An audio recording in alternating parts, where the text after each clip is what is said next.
proposal proposal mahasiswa ya. Jadi nanti biasanya satu jurnal 2 orang.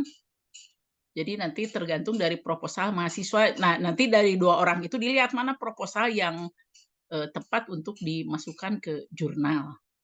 Jadi jelas di sini tetap aja harus membuat dengan baik dan benar ya, karena nanti dipilih oleh pembimbing mana yang layak untuk masuk ke jurnal. Nah, itu yang akan dipilih ya, akan diambil.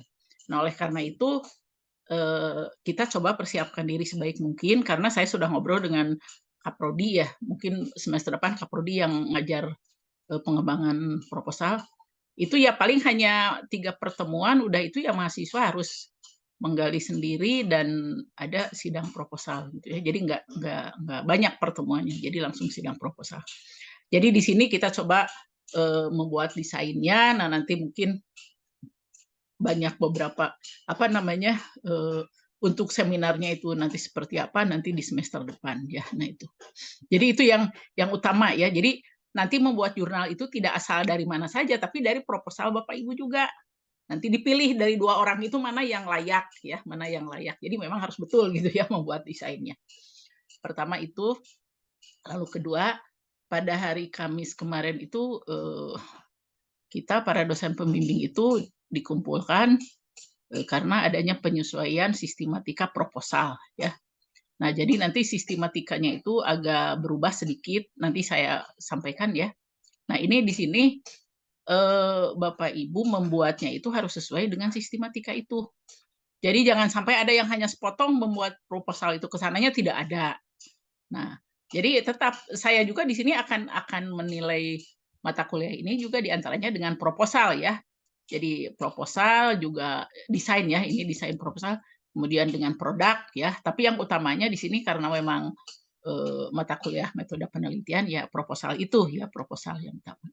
Nah, jadi saya sudah membuka-buka hasil tulisan Bapak Ibu, itu masih banyak yang eh, apa namanya belum lengkap gitu ya. Ada yang satu ini tidak lengkap, satu bagian, ada yang malah banyak gitu ya, hanya sedikit-sedikit.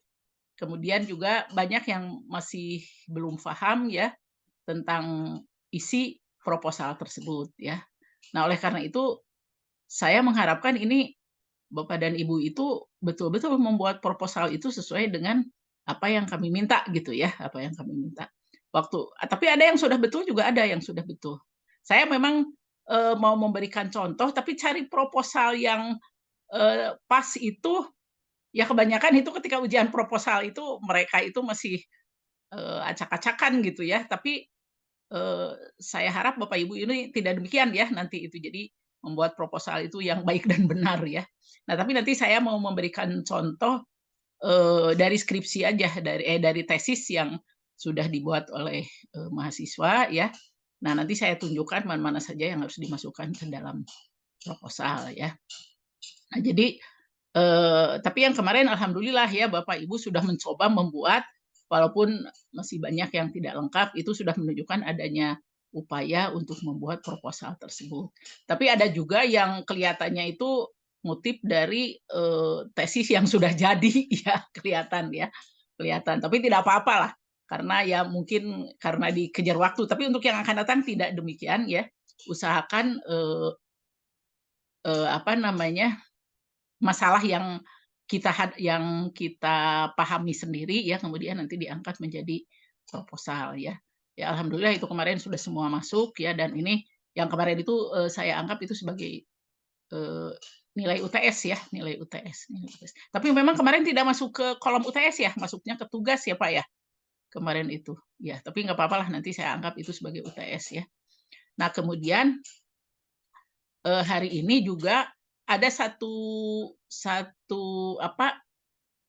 materi lagi yang belum saya sampaikan, yaitu tentang validasi ya, validasi untuk penelitian kualitatif. Mungkin nanti kita berurut saja, saya jelaskan dulu tentang validasi penelitian kualitatif, apa bedanya dengan kuantitatif. Kemudian nanti kita telaah ini ya, telaah apa namanya sistematika proposal yang baru, dan kemudian nanti saya berikan contohnya lah ya, berikan contohnya. Nah, ini nanti diharapkan minggu depan itu sudah ada yang selesai ya, sudah selesai lah proposal-proposalnya. Nanti mungkin saya periksa secara bertahap ya, karena memang banyak sekali ini yang harus saya periksa ya. Kalau di kelas ini 30 ya, ada sekitar 20 berapa? 20 ya, 26 ya.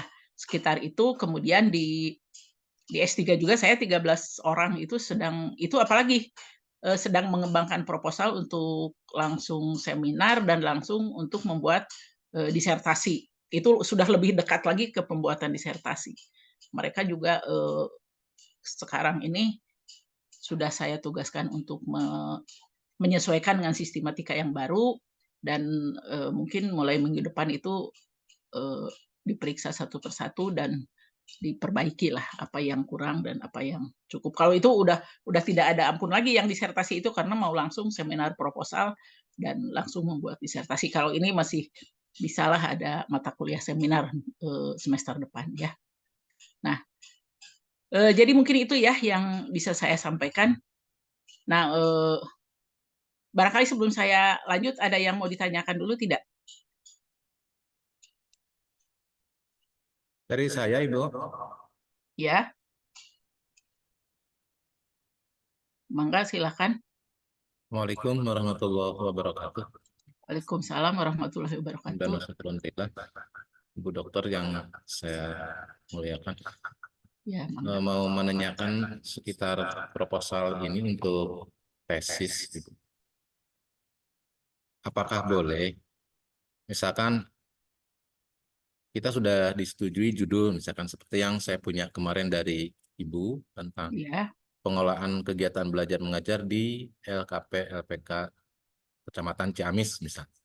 ya. Dan lokusnya salah satu LKP sudah ditentukan. Apakah boleh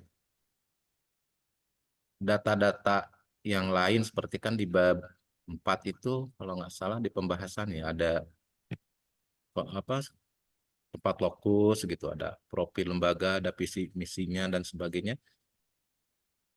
Bolehkah itu saya lakukan? Apakah tidak boleh karena mau jadi jurnal? Ini tolong arahan dari Ibu. Terima kasih. Assalamualaikum warahmatullahi wabarakatuh. Ya. Kalau pembuatan ini ya, pembuatan proposal itu memang sebaiknya pembuatan proposal itu dilakukan dulu semacam studi pendahuluan ya. Studi pendahuluan dalam arti Bapak dan Ibu itu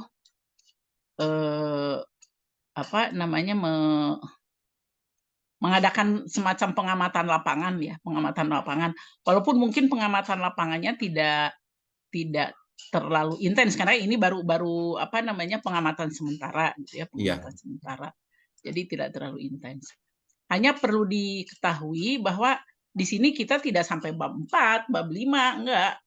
Kita hanya proposal, tapi proposal itu isinya bisa menjadi bab 1, bab 2, dan bab 3.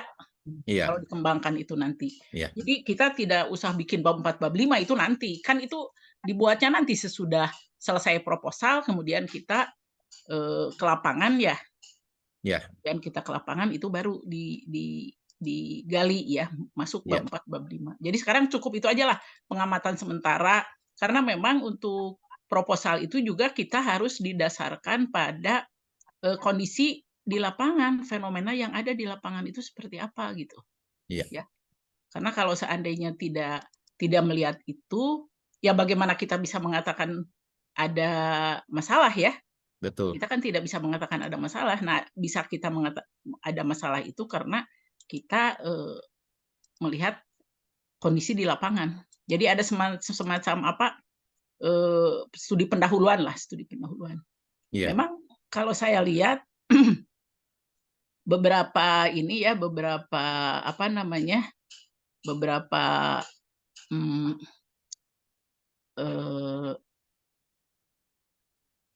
proposal ya, desain proposal itu sudah menunjukkan adanya kondisi di lapangan ya, kondisi lapangan. Ada beberapa ya yang sudah menunjukkan kondisi di lapangan sehingga bisa bisa menunjukkan di sini nih loh masalahnya gitu. Atau Bapak Ibu yang sudah tampil kemarin ya, saya sudah melihat bahwa ada kelihatan bahwa memang ada semacam ada semacam masalah di lapangan itu didasarkan pada kondisi nyata, fakta ya. Betul, betul, Bu. Nah, fakta. Betul. Nah, apakah fakta itu dirasakan selama ini atau berdasarkan pengamatan khusus gitu ya, itu tidak masalah. Tapi yang jelas itu masalahnya muncul gitu ya, masalahnya ada ya. Iya. Oke, jadi itu aja ya Pak ya. Iya. Jadi seperti itu. Terima kasih Bu atas alasan. Mangga. Ada lagi tidak? Ada lagi mungkin? Ini lupa, saya belum masukkan ini nanti ya, sebentar. Tentang ya mana ya? Sudah saya kirimkan ini untuk untuk satu materi lagi. Yang tentang validasi itu ya, Bu? Iya, tentang validasi. Saya lupa ini apa sudah. Ini nggak tahu nih sudah dimasukkan ke sini belum ya. Instrumen teknik analisis model strategis proses. Karena saya pakai ini ya, pakai dua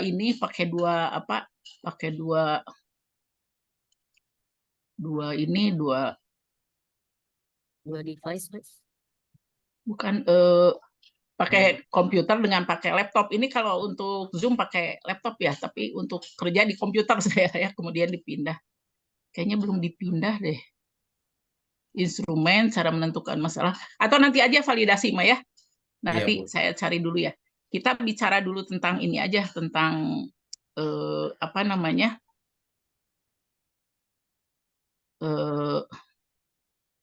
tentang sistematika yang baru ya. Sistematika yang baru ya. Ini mungkin di samping saya akan menjelaskan tentang sistematika yang baru, saya juga akan mengulang lagi karena banyak yang ini juga ya, ada yang mungkin kebingungan ya karena biasa kuantitatif, sekarang harus kualitatif. Menjelaskan pembatasan masalah dengan tujuan, dengan pertanyaan itu masih banyak yang belum jelas ya.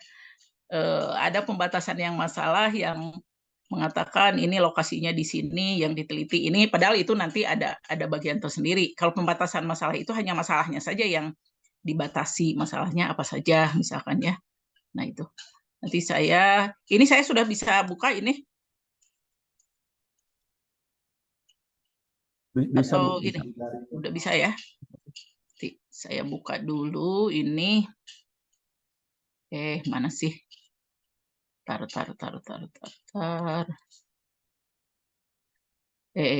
Mana? Tar. Ini di sini.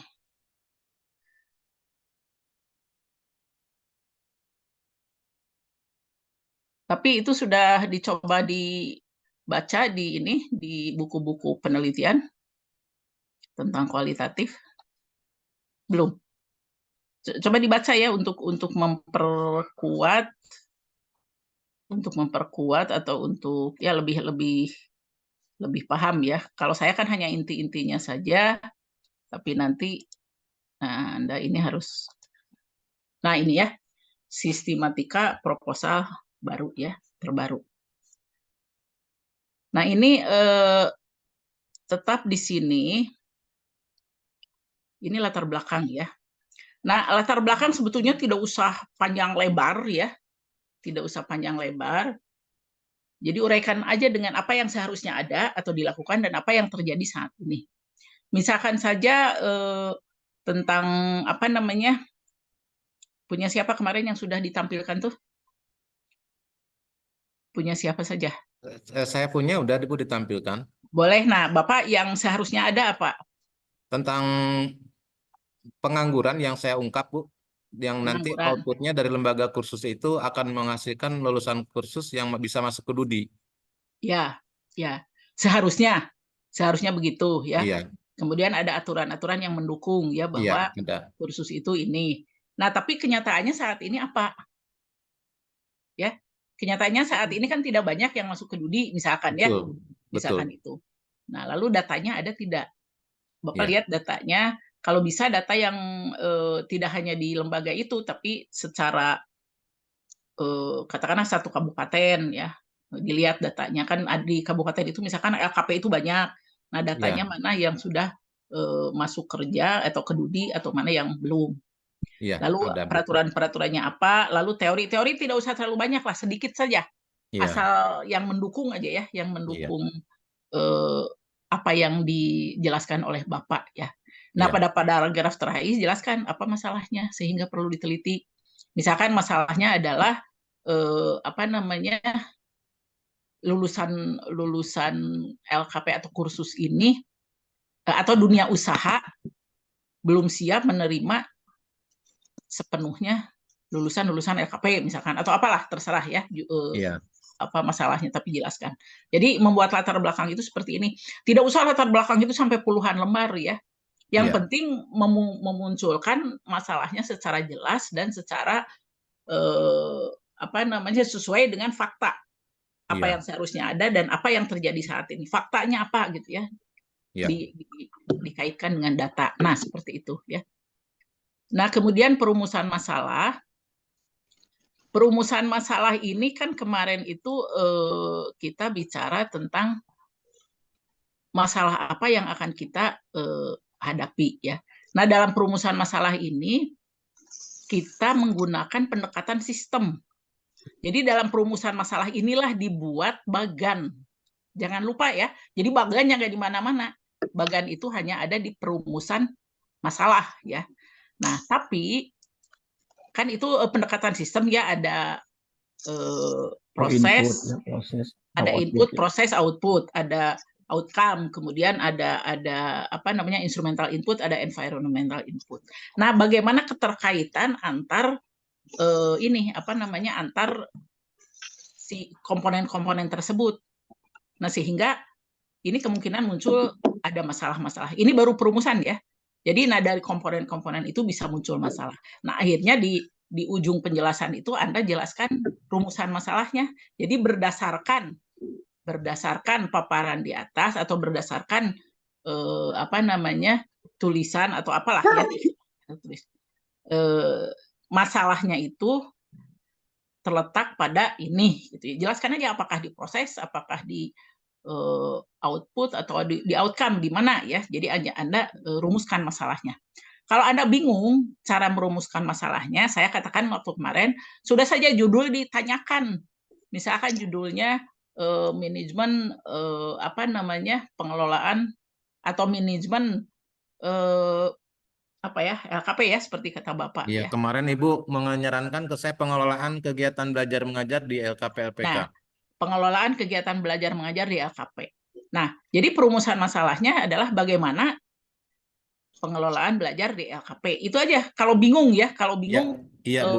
Iya, membuat perumusan masalah. iya, Tapi jelas perumusan masalah itu dasarnya adalah latar belakang. Dan disinilah dibuat bagan. Jangan di mana-mana ya di perumusan masalah bagan itu. Ya. Kemudian pembatasan masalah, masalah dibatasi. Karena tadi kan perumusan masalahnya pengelolaan kegiatan belajar di LKP itu terlalu luas. Nah, kita batasi apa di sini? Nah, batasi misalkan pengelolaan itu kan kaitannya kan dengan manajemen. Mungkin di sini kita dibatasi pada perencanaan, pelaksanaan, evaluasi, kemudian mungkin masalahnya apa yang muncul, masalah apa yang muncul. Nah, muncul masalah apa, lalu bagaimana si lembaga itu mengatasi masalahnya dan dampaknya apa ya, hasil-hasil penanganan masalah. Nah, di sini ada dua istilah ya. Ada yang mengatakan kendala, ada yang mengatakan masalah. Kendala itu sebetulnya hanya hambatan aja ya, hambatan. Sementara kalau masalah itu eh, perbedaan antara apa yang diharapkan dengan apa yang ada gitu ya, kenyataan yang ada itu masalah ya, gap antara apa yang seharusnya dan apa yang ada itu masalah. Jadi di sini silakan Anda tuliskan nanti apakah dalam pembatasan itu mau kendala mau apa. Jadi di sini tidak ditulis misalkan masalah dibatasi pada lokasi di sini, masalah dibatasi pada subjek ini. Tidak, itu ada lagi bagian tersendiri. Betul-betul ini hanya masalah aja, masalah pembatasan masalah ya. Tidak kemana-mana gitu Jadi yang dibatasi adalah masalah yang akan diteliti. Ya tidak ke lokasi, tidak ke tidak ke orang yang nanti akan jadi responden kita, tidak. Itu ada lagi di bagian lain ya. Jadi itu. Kemudian ada tujuan penelitian. Tujuan umum penelitian itu sebetulnya menjawab perumusan masalah ya. Jadi tujuan umum penelitian adalah untuk apa? Misalkan untuk mendeskripsikan dan menganalisis tentang pengelolaan tadi ya, pengelolaan apa Pak tadi kegiatan belajar di LKP misalkan ya tujuan. Nah, tujuan khususnya kembangkan didasarkan pada pembatasan masalah ya, pembatasan masalah. Mungkin di pembatasan masalah itu masih sifatnya masih masih terbatas. Nah, kalau di sini diungkap satu-satu. Bisa saja di sini dibatasinya hanya 5 masalah, misalkan pertama pada prosesnya ya, perencanaan, pelaksanaan, evaluasi, kemudian pada masalah dan solusi serta dampak. Nah, di sini tujuan khusus itu tidak jauh berbeda dengan pembatasan masalah isinya ya. Jadi sama ini. Jangan dibedakan, jangan. Ya. Lalu manfaat teoritis, manfaat praktis. Teoritis itu untuk teori ya. Jadi ada semacam kontribusi ya tentang bagaimana penerapan teori yang berkaitan dengan apa yang Anda teliti itu di lapangan. Manfaat praktis juga ya. Itu sama bagi siapa ya. Nah, tujuan khusus ini nanti dibuat di pertanyaan penelitian. Jadi isi pertanyaan penelitian sama dengan tujuan penelitian, hanya ditulis dalam bentuk pertanyaan. Kalau di sini dalam bentuk pernyataan, tapi kalau di pertanyaan penelitian dalam bentuk pertanyaan, ya, tujuan khusus itu. Jadi antara pembatasan masalah, tujuan khusus, dan pertanyaan penelitian itu satu tujuan, ya, atau satu tulisan yang sama, hanya beda penyampaiannya saja, gitu ya. Nah, nanti apalagi kalau sudah mulai ke penulisan, nanti ada, kalau di tesis itu ada bab 4, ada hasil dari lapangan mana, kemudian juga nanti interpretasi, kemudian ada pembahasan, kesimpulan, itu juga harus sama itu ya, dengan tujuan, dengan pertanyaan penelitian. Jadi kesimpulannya itu juga harus sama. Jadi tidak kemana-mana. Nah, kita udah dibatasi masalah, membuat tujuan, membuat pertanyaan, itu harus satu arah ya, satu arah. Jadi jangan kemana-mana. Karena kalau kemana-mana, jadi penelitiannya itu juga bingung mau kemana ini gitu ya. Nah, ini juga perlu saya jelaskan bahwa untuk membuat jurnal itu harus didahului dengan penelitian. Jadi tidak langsung buat jurnal, tidak. Mana hasil penelitiannya? Baru dari hasil penelitian dibuat jurnal ya, dibuat jurnal. Nah, kemudian kajian pustaka. Nah, ini ada landasan teori, ada konsep dasar. Landasan teorinya apa? Kalau tadi pengelolaan kegiatan belajar ya, berarti ini pengelolaan itu kaitannya dengan manajemen. Ada manajemen pembelajaran misalkan ya, manajemen pembelajaran. Halo, sebentar ya, lagi ngajar. Nah, ini landasan teori dan konsep dasar. Jadi teorinya apa? Misalkan manajemen, konsep dasarnya atau manajemen pembelajaran, lalu konsep dasarnya apa. Nah, untuk menulis konsep dasar itu harus dilihat ke judul. Apa yang ada di judul itu dikaitkan dengan konsep-konsep dasar ya, atau dengan teori. Kalau tadi misalkan tentang pengelolaan, ya ini kan manajemen. Pengelolaan kegiatan belajar artinya manajemen pembelajaran. Lalu konsep dasarnya tadi LKP itu apa ya.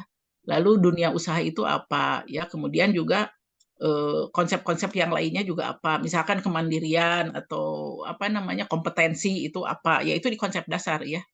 Kemudian ada landasan kebijakan.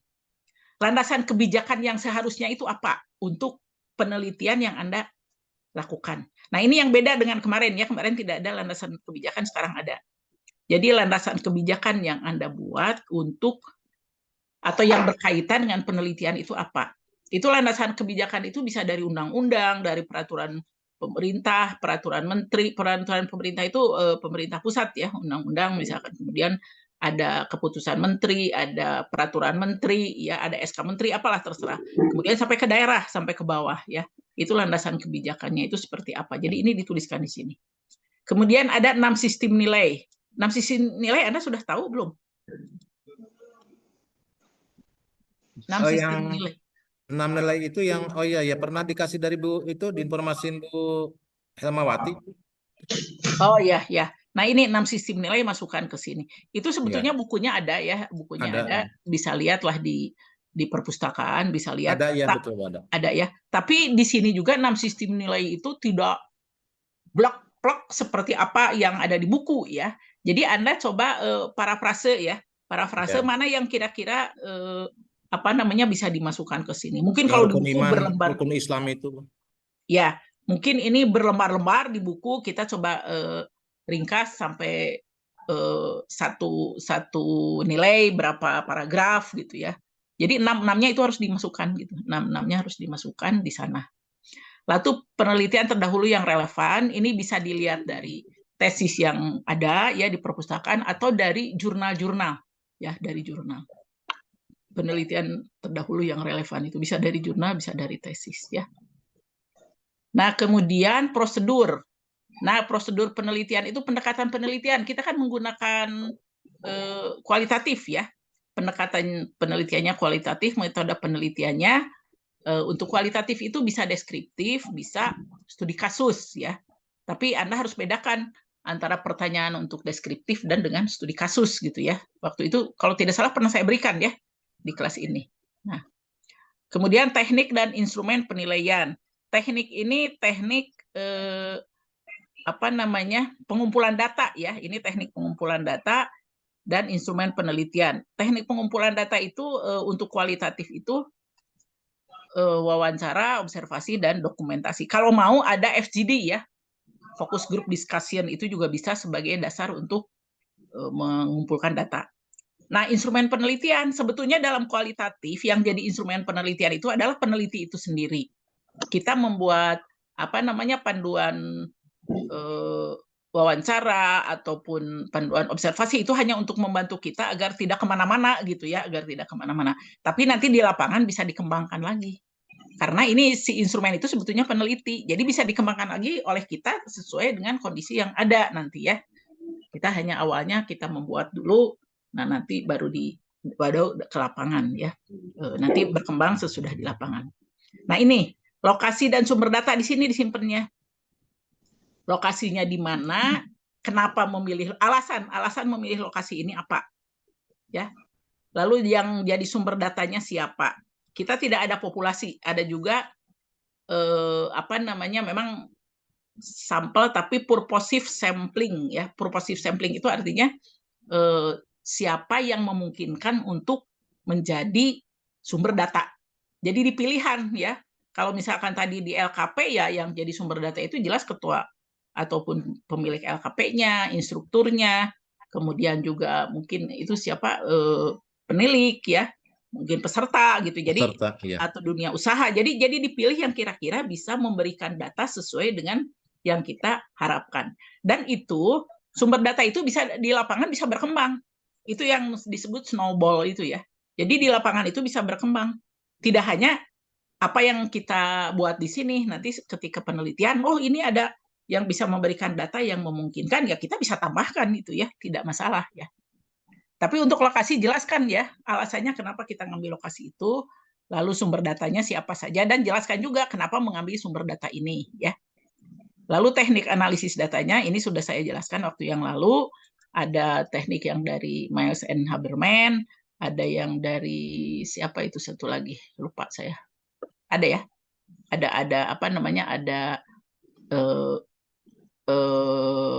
teknik apa yang interaktif ya, analisis data itu ada yang teknik aduh apa satu lagi, alir ya, alir. Nah ini uji keabsahan data ini yang mau saya jelaskan, tapi ini belum saya ketemukan itunya ya, lupa, mungkin saya nggak kirimkan ke sini ya. Ini uji keabsahan data, ini validasi ya, bagaimana cara memvalidasi, ini harus dijelaskan di sini. Karena kalau tidak dijelaskan, ini Anda bisa dikatakan ngarang-ngarang ini ya, buat data itu. Nah, kemudian ada daftar kepustakaan, penulisannya dikelompokkan. Misalkan satu, buku-buku, tulis buku-buku ya, daftar kepustakaan. Kedua, artikel jurnal, tulis juga. Lalu peraturan-peraturan yang sesuai. Nah, ini nanti ini buku ini antara 20-30 sebetulnya ya, untuk di hasil penelitian ini antara 20-30. Lalu artikel juga 20-30. Tapi sebetulnya ini bisa Anda peroleh ya ketika Anda tadi studi peneliti terdahulu yang relevan, ini bisa masukkan ke sini sekitar berapa, 5 atau 10, 10 lagi ini untuk dimasukkan di dalam ini tadi ya. Nah, kan ada ini, ada kajian pustaka bisa dimasukkan dalam sini, landasan kebijakan, landasan teori, konsep bisa dimasukkan ke sana ya. Jadi ini bisa dikembangkan di sana. Lalu ada peraturan yang sesuai. Jadi nanti menulisnya dikelompokkan buku-buku, artikel dan peraturan-peraturan ya. Nah, sampai di sini ada pertanyaan? Hmm. Hmm.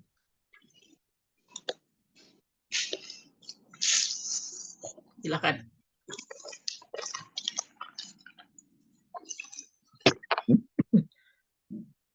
Kalau gambaran sih udah jelas, cuma kayaknya bingung ntar diimplementasinya, Bu.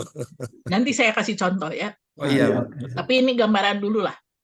Udah gamblang sih kalau gambarannya udah jelas, sudah Udah jelas ya. bisa dimengerti ya. Cuma deg-degan mau mas ininya nih, mulainya. Emang emang aduh maaf ya. Selak. Memang begini ya. Karena kita itu kebiasaan selama ini kuantitatif ya. Jadi mungkin kualitatif ini agak beda ya. Jadi memang butuh contoh. Saya memang kemarin itu mau memberi contoh tapi nggak jadi karena ingin lihat dulu sejauh mana pemahaman Bapak Ibu ya. Kalau sekarang ada sudah contohnya ya. Saya coba ya. Tapi ini contohnya bukan dari proposal. Contohnya dari dari tesis yang sudah jadi, yang kebetulan ini dibimbing oleh saya, dan pastinya ini karena ini udah lama tesisnya, ini sistematikanya belum sama dengan ini, agak berbeda, ini masih sistematika lama ya. Saya udah lama sekali nggak membimbing S2 ya, saya membimbing S3 terus ya. Tahun berapa ya terakhir membimbing S2? Tahun 2021 kali ya membimbing S2. Jadi udah pada kemana gitu ya. Tapi ini coba ya saya munculkan sebentar ya. Ini saya tutup dulu ya. Saya ambil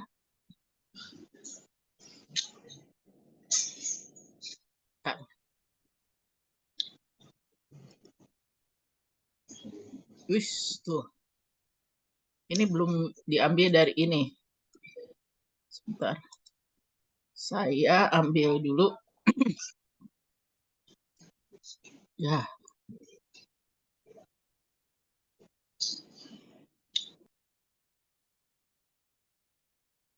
Ini belum saya pindahkan juga nih.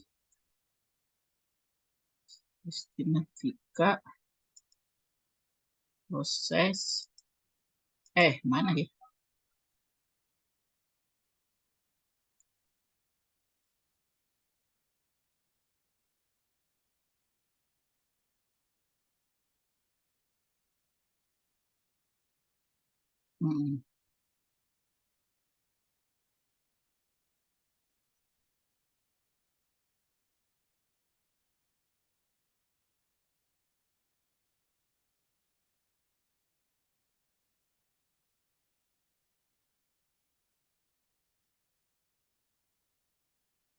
Bentar ya, ini belum saya pindah-pindahkan.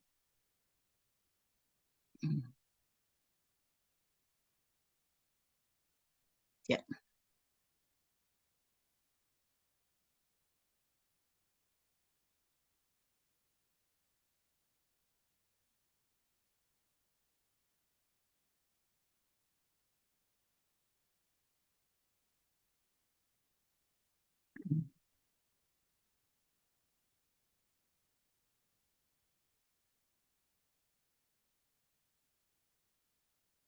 Oh, ini.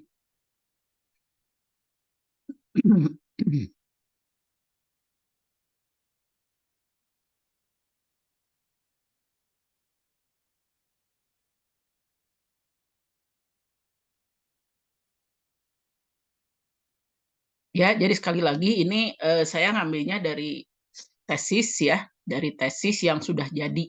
Jadi bukan dari apa namanya, bukan dari proposal, tapi dari sini Anda bisa melihat bagaimana cara membuatnya ya. Nah, ini misalkan manajemen strategi pengelolaan kelas dalam meningkatkan kualitas layanan pendidikan.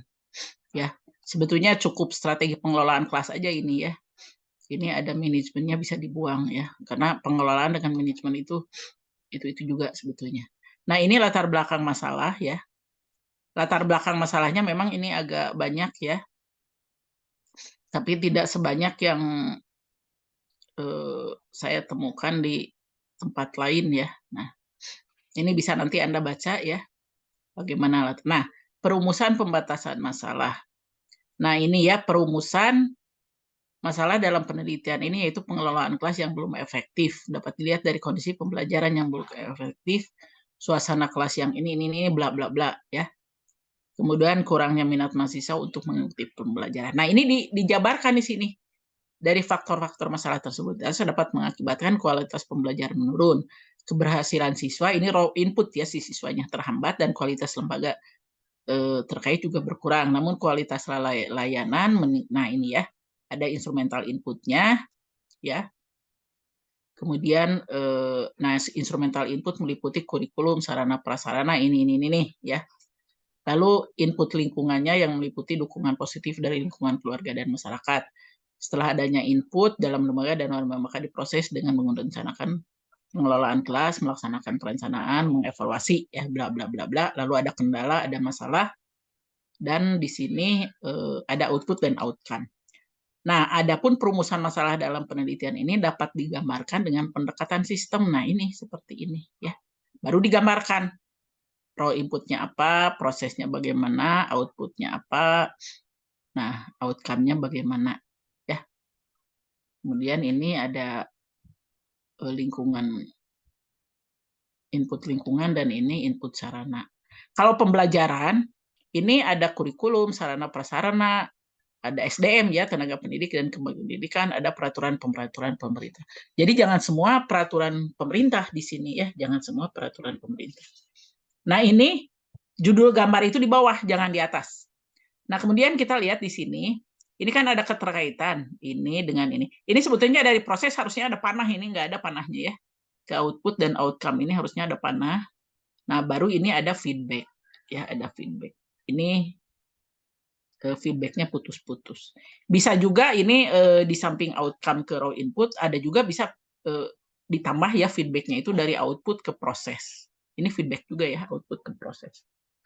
Atau outcome ke ini ya. Jadi bisa ada dua lah feedbacknya. Nah, dari bagian pendekatan sistem di atas, maka masalah dirumuskan sebagai berikut. Bagaimana manajemen strategi pengelolaan. Nah, ini kan dipertanyakan judul tadi ya. Jadi ada penguraian dulu, kemudian ada gambar, kemudian dibuat rumusan masalahnya. Karena sebetulnya rumusan masalah itu kan pertanyaan sebetulnya. Nah, ini kenapa dibuat seperti ini? Karena kita manajemen pendidikan itu selalu berkaitan dengan sistem, dengan pendekatan sistem ya, ada raw input, proses, output, outcome. Pendidikan di mana saja, apakah itu di formal, non formal maupun informal, maupun di keluarga ya informal, itu akan selalu berkaitan dengan ini pendidikan. Jadi ini digambarkan dulu, ini di mana ini permasalahannya ya, ternyata ini permasalahannya kan diproses ya, diproses di mana ini yang akan kita kaji ya, yang akan kita kaji. Nah, seperti itu. Jadi ini gambaran untuk menunjukkan kalau ini dilakukan, maka akan terjadi seperti ini. Ya, kalau proses dilakukan secara baik dan benar, dengan didukung oleh instrumental input dan environmental input, maka akan memperoleh output yang diharapkan. Ya, kemudian outcome juga seperti yang diharapkan. Nah, tapi ini kan tidak benar, artinya ada proses yang salah misalkan ya, ada permasalahannya dalam proses. Nah, ini kan manajemen strategi pengelolaan kelas, ini kan permasalahannya sebetulnya ya. Nah, pembatasan masalahnya, nah ini apa namanya, diruntut. Misalkan manajemen ini perencanaan pelaksanaan evaluasi. Nah, ini perencanaan berupa penyiapan RPP, ini ya dijelaskan. Kemudian ada hambatan. Hambatannya apa? Hambatan jangan disimpan di gambar ini ya. Banyak yang menyimpan di sini hambatan. lalu dampak ya atau apa namanya solusi. Jangan di sini khusus aja proses. Proses itu apa saja. Misalkan mau dijajarkan di sini perencanaan, pelaksanaan, evaluasi, enggak ya. Tapi jangan ditambah dengan masalah, dengan solusi, dengan dampak, tidak. Itu di luar ini ya. Jadi artinya di semua proses ini ada masalah, ada dampak, ada solusi. Tapi proses manajemennya itu tetap perencanaan, pelaksanaan, evaluasi ya. Masalah dan lain sebagainya itu ada di semua aspek tersebut gitu ya. Tapi tidak usah dituliskan di proses ya. Itu nanti dituliskannya di paling di pembatasan ya, hambatannya, solusinya, dampak. Nah, ini coba lihat, ini pembatasan masalah ya. Ini memang digabung ya perencanaan, pelaksanaan, dan evaluasi. Tapi ketika di sini di tujuan, nah ini dijabarkan satu persatu ya, sehingga ada 6, ada 7 ya. Nah ini kalau tujuan umum ini dikaitkan dengan perumusan masalah ya. Tujuan umum itu dikaitkan dengan perumusan masalah, sementara tujuan khusus dikaitkan dengan pembatasan masalah. Tadi pembatasan masalah di sana disatukan, nah di sini dikembangkan perencanaan, satu perencanaan, pengorganisasian, ya, pelaksanaan, evaluasi, hambatan, solusi, dan dampak. Nah, jangan lupa agar tidak diulang-ulang kata mendeskripsikan dan menganalisis, itu tuliskan aja di atas sebelumnya pakai prolog. Jadi tujuan khusus adalah ini ada prolog ya, ada kata pengantar dulu. Nah, baru dikatakan menganalisis aspek sebagai berikut perencanaan, pelaksanaan. Jadi tidak diulang-ulang lagi mendeskripsikan dan menganalisisnya, cukup satu aja di atas ya. Nah, kesininya hanya ini. Kemudian manfaat penelitian, nah secara teoritis diharapkan dapat menambah khasanah keilmuan bagi guru dalam rangka memahami strategi pengelolaan kelas dalam meningkatkan. Sebetulnya dalam memahami ini harusnya ada implementasi ya atau penerapan strategi dalam rangka memahami penerapan strategi pengelolaan kelas, ini harusnya ada di sini, tapi ini tidak ada ini ya. Nah, secara teoritis karena kita belum sampai memperoleh teori ya, belum, hanya kita mengembangkan teori yang ada, jadi bagaimana implementasinya. Jadi itu ada tambahan pengetahuan ya bagi orang-orang yang memang ingin memahami tentang tadi ya, tentang proses pengelolaan kelas.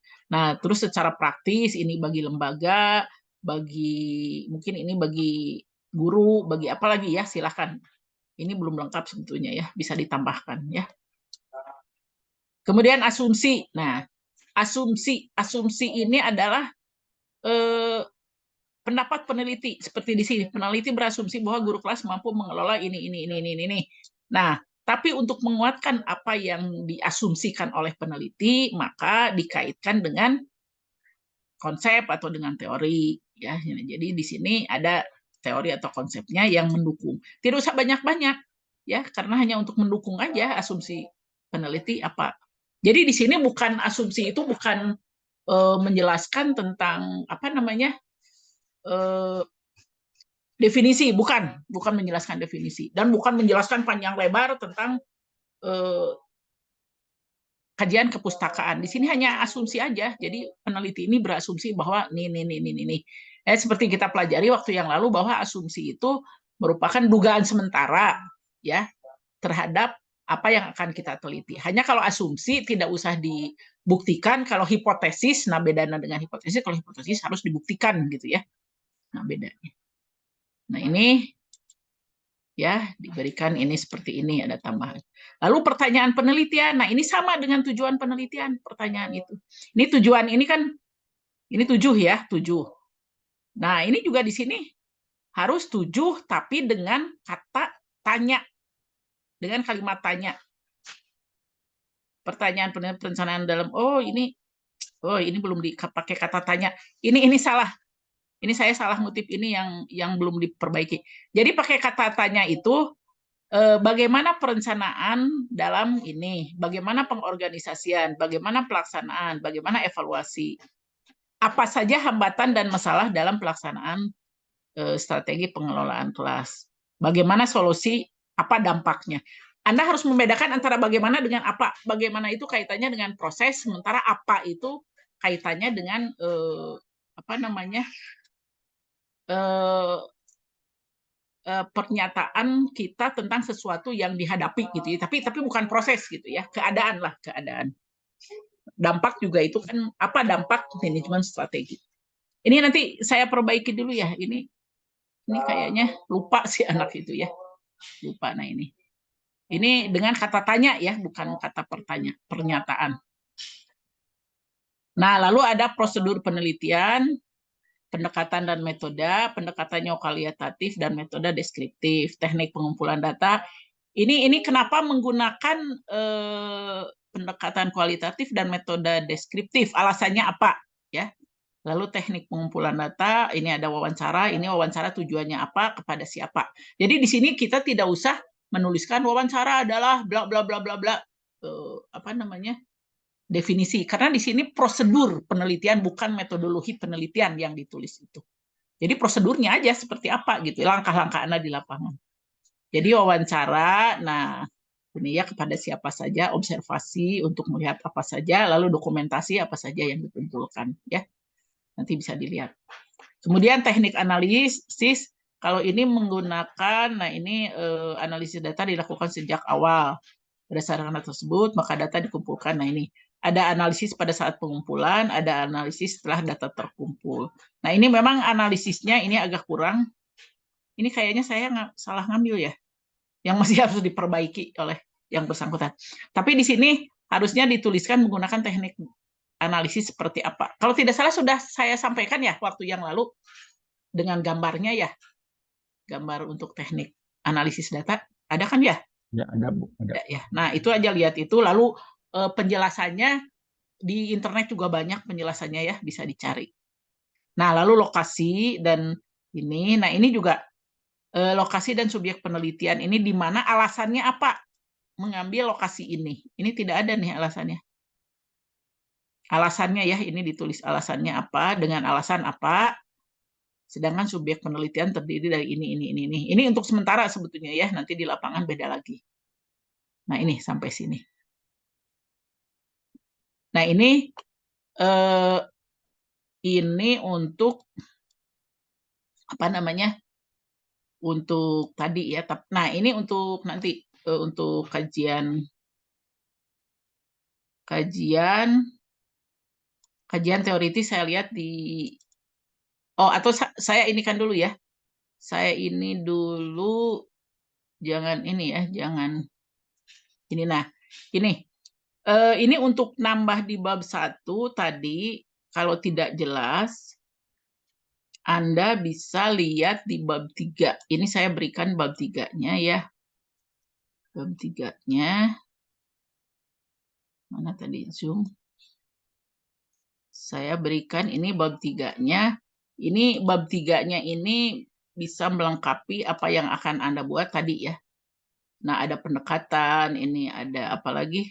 Ada metode, ada teknik pengumpulan data, wawancara, dan lain sebagainya. Instrumen. Ya. Nah, ini ada kisi-kisi instrumen pengumpulan data. Ya. Nah, ini. Tapi kalau ini nanti saja sesudah ini, tapi bisa aja dibuat dari sekarang ya, kisi-kisi instrumen pengumpulan data agar gampang ya. Ini belum saya berikan ya bagaimana cara membuatnya, nanti saya berikan lah bagaimana cara membuatnya.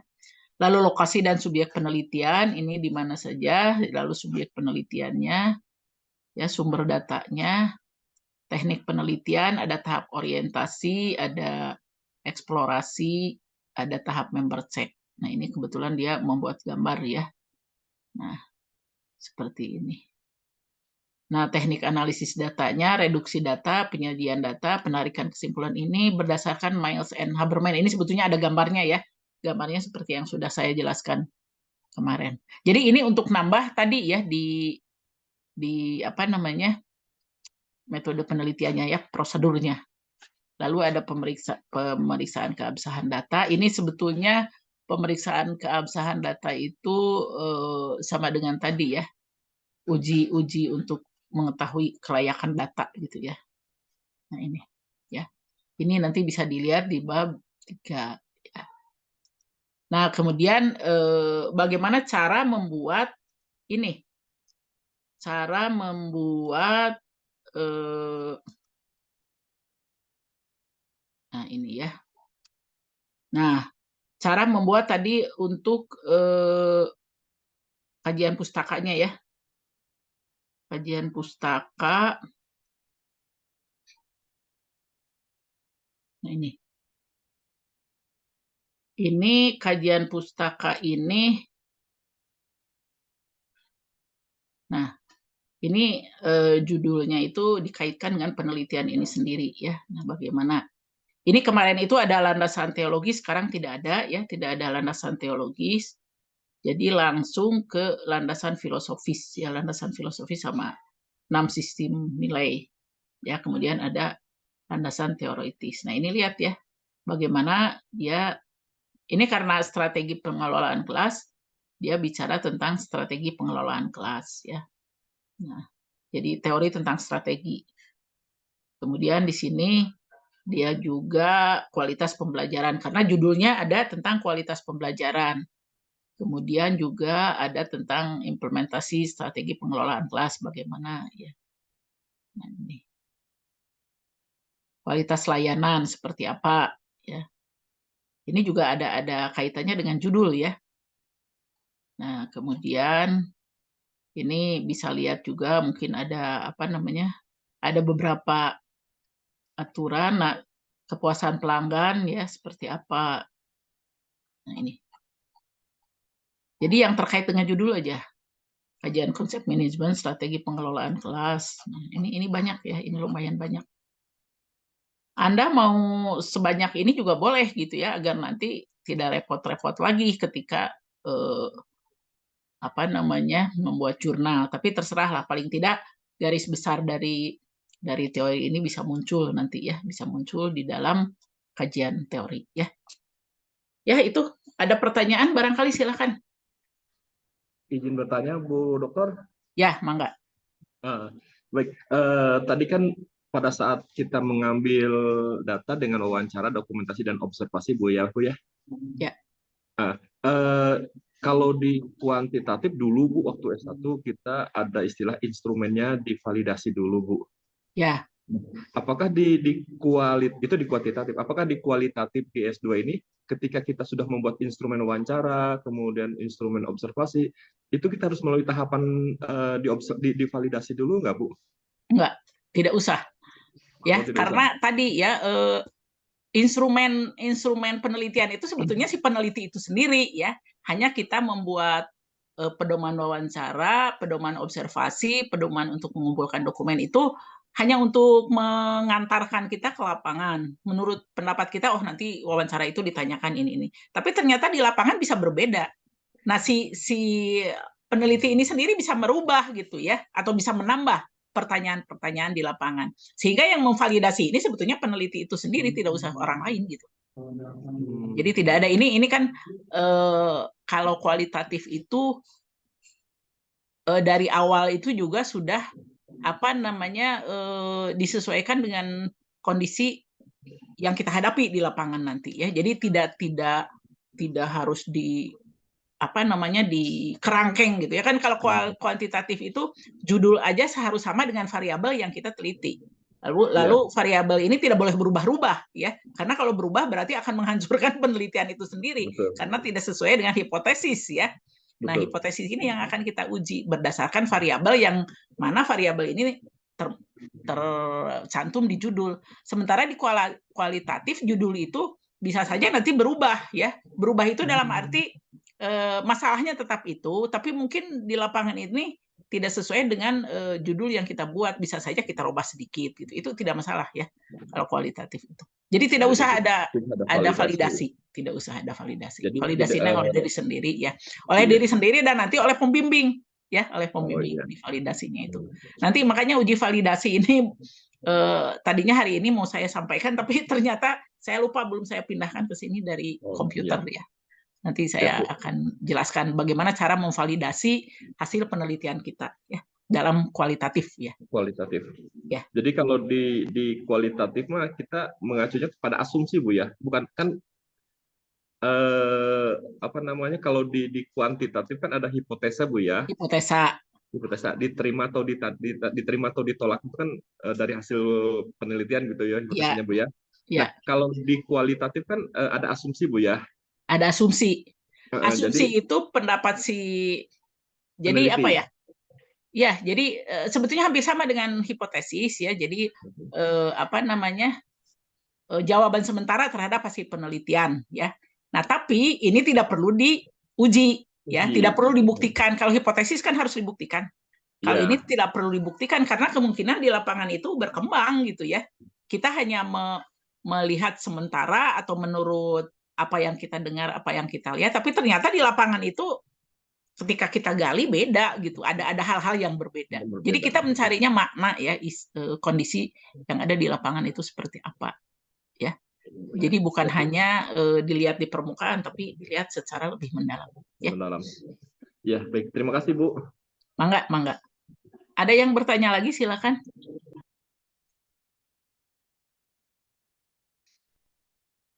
Tapi sudah paham, Bapak Ibu? Ya, ada Sudah, gambaran Ibu. ya, sudah paham di mana letak Ya. yang mungkin kita kemarin itu tidak sesuai ya dengan yang Ya. seharusnya gitu ya. Udah paham ya di mana letak kesalahannya Kalau ya. boleh Bu, saya mohon contoh yang tadi bisa di-share di grup nggak Bu?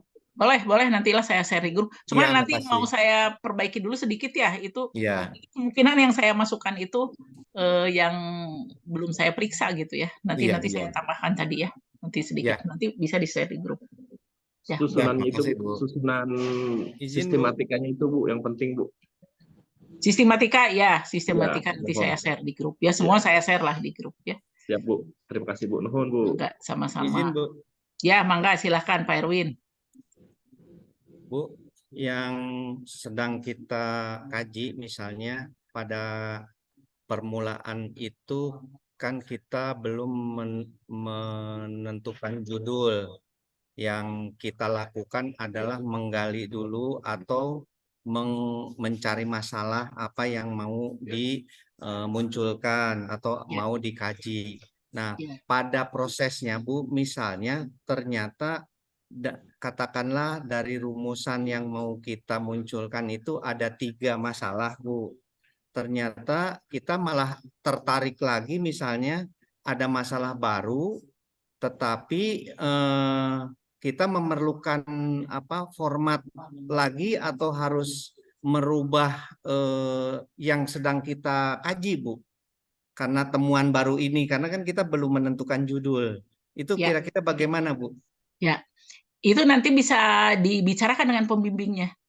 Ya, ini ternyata di lapangan itu seperti ini, bagaimana gitu ya. Ya. Apa namanya akan saya rubah sesuai dengan ini, malah masalah ini lebih tertarik kita. Lebih tertarik saya untuk menelitinya bagaimana.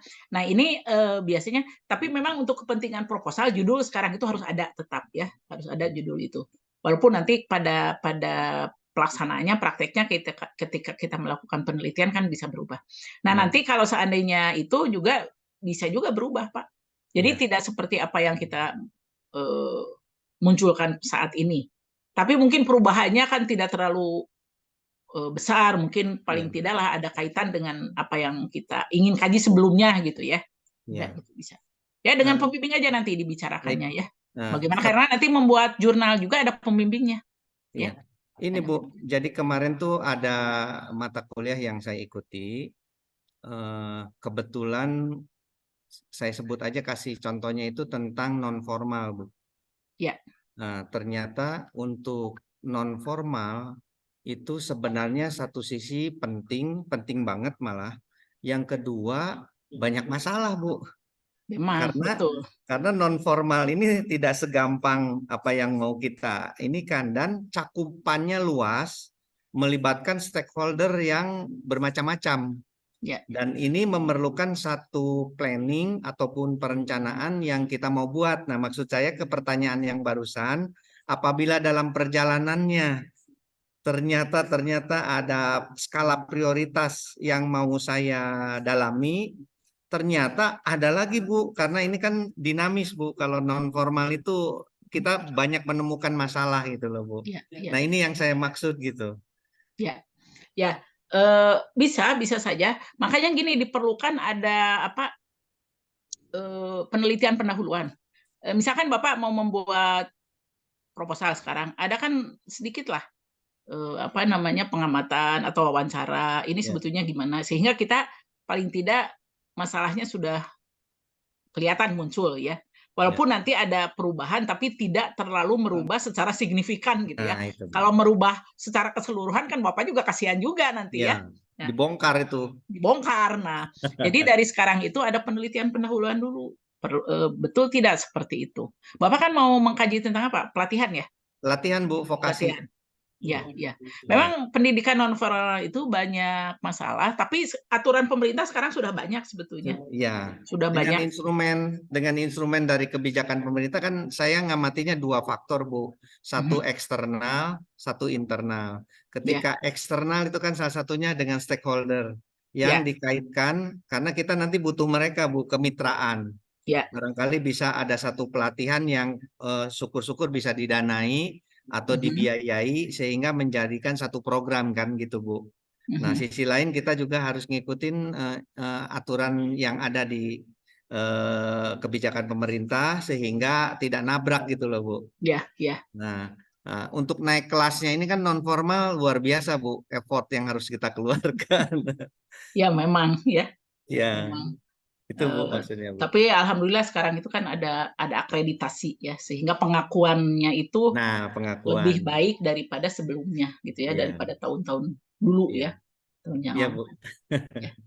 Oke, itu Bu. Ya, bisa seperti itu ya Pak. Jadi kalau bisa ya adakan ini aja dulu semacam penelitian pendahuluan sehingga kita agak banyaklah memperoleh masukan kira-kira yang jadi masalah apa gitu ya.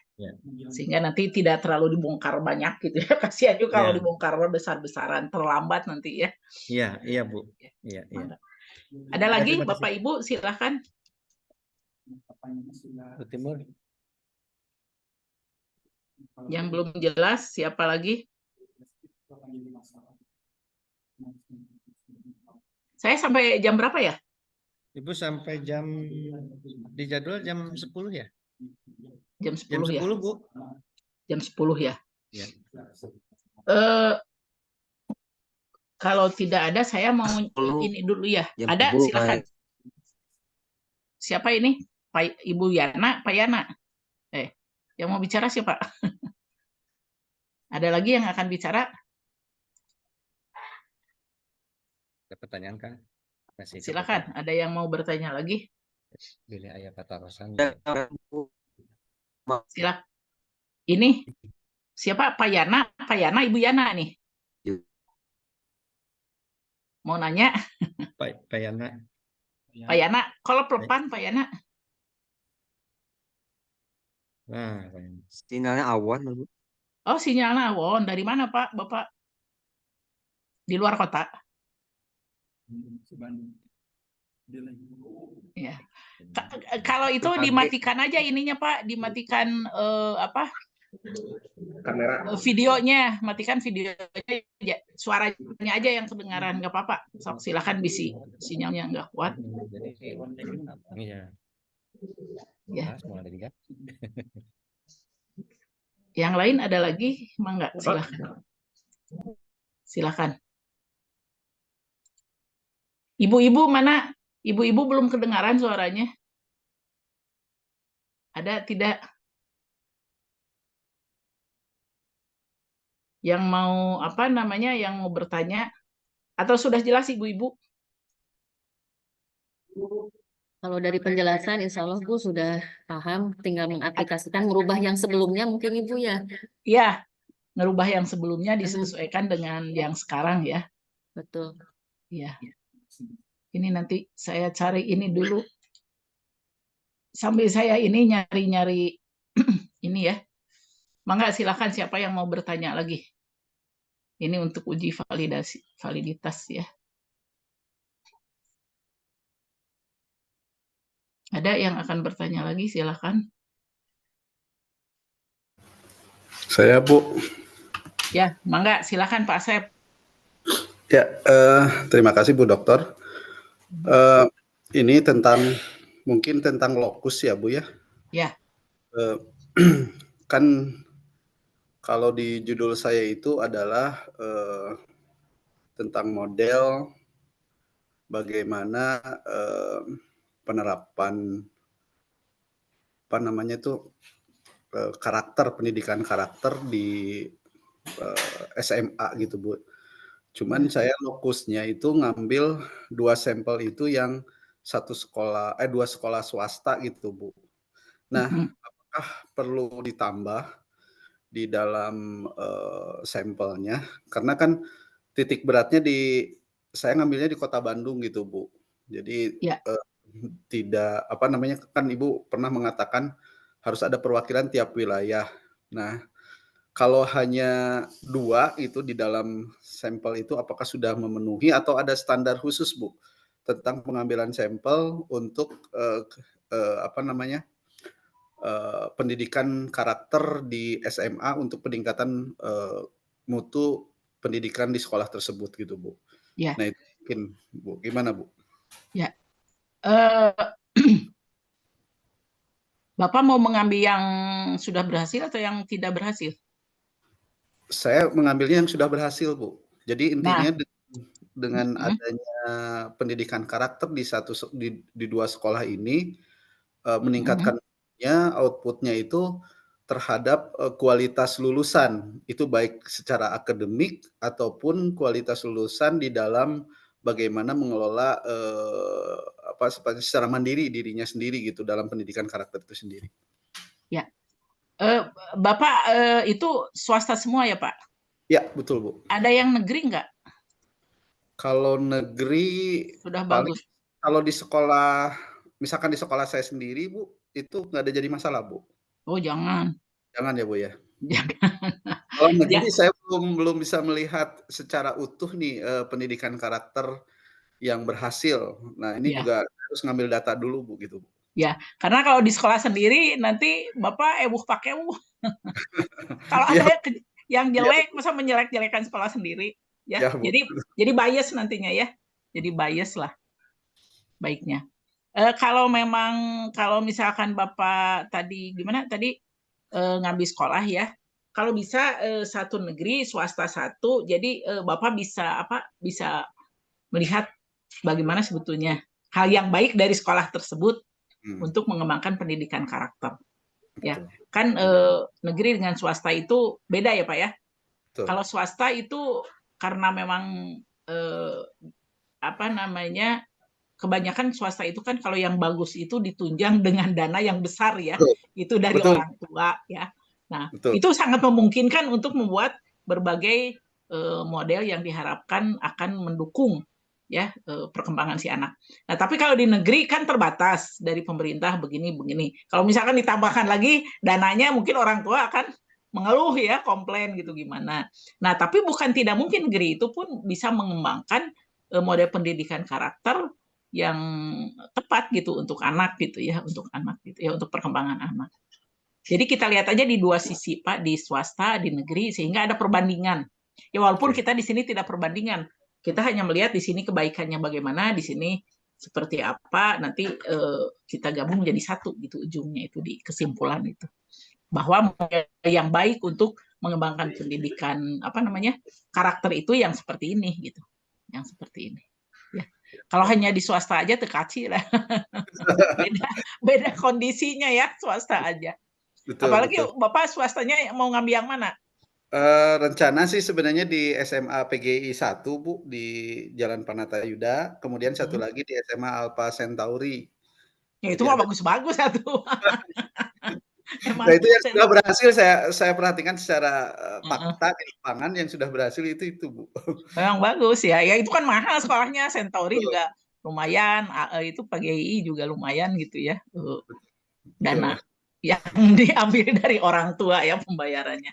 Memang bagus sih, udah bagus. Memang bagus tapi Pak ngambil yang bagus agar bisa untuk model untuk yang lain. Bagus lah. Siap. Ya, jadi gitu ya Pak ya. Yang lain barangkali ada lagi? Dari saya Bu. Ya Bu Timur, mangga. Ya, dari draft proposal yang saya masukkan, saya mengajukan tentang sekolah lansia yang diluncurkan oleh pemerintah Kota Bandung. Nah, tetapi yang saya ingin fokuskan adalah peran kami dari pendidikan non formal menunjang kegiatan sekolah lansia yang juga berhubungan dengan program dari BKKBN, BKL, kemudian juga dari Dinkes dengan pos bindunya. Permasalahan yang saya temukan di lapangan itu ketika saya menginformasikan tentang sekolah lansia kepada kelompok lansia di lingkungan, reaksinya itu kenapa harus ada lagi sekolah lansia katanya gitu. Jadi bade angkatnya kita tos hese sebenarnya gitu. Jadi terbetis kenapa tidak sekarang saya bergerak di bidang LKP pendidikan non formal yang berada di lingkungan masyarakat, ingin menjembatani antara program pemerintah yaitu sekolah lansia itu sendiri yang sudah punya kurikulum, kemudian kami gabungkan dengan program yang ada di LKP. Begitu dari sisi yang kalau melihat dari kurikulum sekolah lansia itu ada di nomor 12. Kalau di kita kan sudah bergerak di bidang pendidikan dan keterampilannya ada, jadi bagaimana mengembangkan kurikulum sekolah lansia itu di lingkungan begitu Bu. Nah, yang mungkin yang menjadi pertanyaan saya nanti kalau saya harus mencari lokasinya, apakah cukup dari satu kelurahan saja? Karena di satu kelurahan itu ada 7 kelompok BKL maupun pos bindunya, tapi semuanya tidak aktif, hanya beberapa saja yang aktif. Kemudian ketika saya ngobrol-ngobrol tentang sekolah lansia ini, yang tertarik untuk masuk sekolah lansia hanya kader-kadernya saja, sementara warganya tidak begitu. Tidak ya, Ya. Nah, mungkin pertanyaan saya itu mengenai lokasinya, kemudian apakah mungkin saya mengembangkan kurikulum itu, mengembangkan atau kalau saya sih lebih inginnya mengembangkan mungkin gitu ya Bu ya untuk di lingkungan begitu. Sebelumnya lembaga kami sudah pernah mengadakan kerjasama dengan kelurahan memberikan pendidikan bahasa Inggris untuk ketua PKK sekelurahan begitu. Juga untuk kader-kadernya ada, jadi ada 2 program selama 2 tahun. Nah, begitu ada tawaran untuk sekolah lansia untuk warga, terbersit juga kenapa tidak gitu kami mulai meluncurkan kembali program yang berhubungan dengan lansia kalau sekarang begitu. Itu saja Bu. Ya. Padahal kalau di Jepang lansia itu malah sengaja belajar ya. Betul. Di Amerika sengaja belajar. Karena terasa oleh saya juga lansia ini ya, 71 tahun saya juga ya. Justru kalau diam ini apa gitu yang harus dikerjakan kita itu justru harus banyak melakukan hal-hal yang ya kan kalau belajar sepanjang hayat ya Bu ya. Sebetulnya ya. Nah, ini Ibu kalau bicara pengembangan, Ibu judulnya pengembangan, Ibu harus menggunakan metodenya research and development. Ini berat, Bu. Dan ini hanya diperbolehkan di S3. Bukan diperbolehkan ya. S3 yang saya kebetulan ngajar juga di S3 tentang pengembangan proposal. Itu S3 juga itu belum semua mampu dan itu lama gitu ya, lama. Sampai kemarin waktu di rapat itu saya mengatakan ini ada mahasiswa S3 yang mengembangkan model. Dan nanti lama Bu Ika, enggak, kita uji cobanya terbatas aja gitu ya. Nah, jadi kalau pengembangan itu kalau untuk di ini agak berat ya Bu ya. Paling Ibu begini aja melihat ininya. Yang sudah berhasil di mana Bu? Di Kota Bandung. Yang sudah berhasil itu di kelompok yang kecamatan yang lain Bu. Di Kecamatan Lengkong ini baru tahun kemarin. Saya ada di Kecamatan Lengkong baru satu angkatan, sementara di Sukajadi kalau nggak salah Kecamatan Cicendo itu sudah dari sebelum 2021 kalau dari udah lama ya. Udah lama. Udah ada 2 angkatan. Nah, lebih baik Ibu melihat saja bagaimana manajemennya Bu, manajemen pengelolaan aja, pengelolaan sekolah lansia ya. Atau strategi penyelenggaraan sekolah lansia ya, atau bagaimana lah atau strategi pembelajaran atau bagaimana lah yang Ibu inginkan apa. Karena tadi kata Ibu kesulitan untuk memperoleh warga belajar ya. Warga belajar. Nah, jadi selama ini mereka yang berhasil itu bagaimana? Ya. Bagaimana cara mengumpulkan warga belajar? Bisa saya ke manajemen Bu ya, manajemen atau pengelolaan sekolah lansia, karena di sana ibu bisa melihat bagaimana mereka merencanakannya, bagaimana mereka melaksanakan, bagaimana mereka melakukan pengawasan dan evaluasi, ya. Jadi kalau pengembangan berat ibu, pengembangan kurikulum, lihat saja yang sudah ada, yang sudah berhasil, ibu lihat di kecamatan itu, coba cari di kecamatan lain, atau di kota lain Bu, di Kabupaten Bandung ada nggak? Kabupaten belum Bu, yang ada di Jakarta yang sudah berhasil sekali di Jakarta. Cimahi juga nggak ada Bu yang Nggak ada. dekat-dekat. Oh, Belum ada, Jakarta. Bandung Barat juga belum ada. Oh gitu ya. Jadi berarti kalau ke Jakarta repot ya Ibu. Saya baru baca jurnalnya aja kalau di Jakarta. Tapi Kalau sebetulnya bagus misalnya itu, Bu. implementasi, misalnya Bu kalau mengambilnya implementasi kurikulum dari sekolah lansia itu di lingkungan paling bawah di masyarakat, mungkin nggak Bu? Implementasi kurikulum ya. Tapi itu kan berarti nanti kita bicaranya dari sejak perencanaan dulu, bagaimana merencanakan kurikulumnya. Sementara kurikulumnya sudah ada, Bu. Sudah ada. Nah, kalau sudah ada, sudah ada. Lebih baik itu saja, pengelolaannya aja. Pengelolaan. Ya. Bagaimana pengelolaannya sekolah lansia, karena itu tadi ya, kalau saya lihat Ibu mengatakan, atau manajemen sekolah lansia ya, karena saya lihat Ibu tadi mengatakan masih banyak masyarakat yang tidak mau, ya. Artinya ketika merencanakan apa yang harus dilakukan agar mereka bisa terserap gitu ya, ya. Tapi kurikulumnya kan nanti bisa dilihat di pelaksanaan, ya, pelaksanaannya bagaimana nanti di pelaksanaan Ibu bagaimana kurikulumnya, seperti apa implementasi kurikulumnya, bisa nanti di sana ya. Bisa di sana. Nanti saya coba ini lagi. Ya. Terima kasih Bu. Mangga. Kalau kurikulum ini sudah ada, jadi kan merencana. Ya seperti guru aja lah, merencanakan kelas ya, ada perencanaan, ada pelaksanaan, ada evaluasi. Bagaimana merencanakannya, bagaimana mengevaluasinya, itu kan ada. Tapi kalau menurut saya sebaiknya dari sejak perencanaan untuk rekrutmennya itu lebih bagus, Bu. Jadi Ibu punya model lah, seperti apa rekrutmen yang mereka lakukan, jadi Ibu bisa ada ya. Jadi lebih baik manajemennya aja.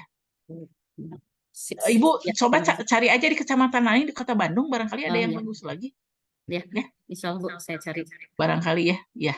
Ya, terima kasih Bu. Mangga sama-sama. Ada lagi yang lain, mangga Ibu-ibu.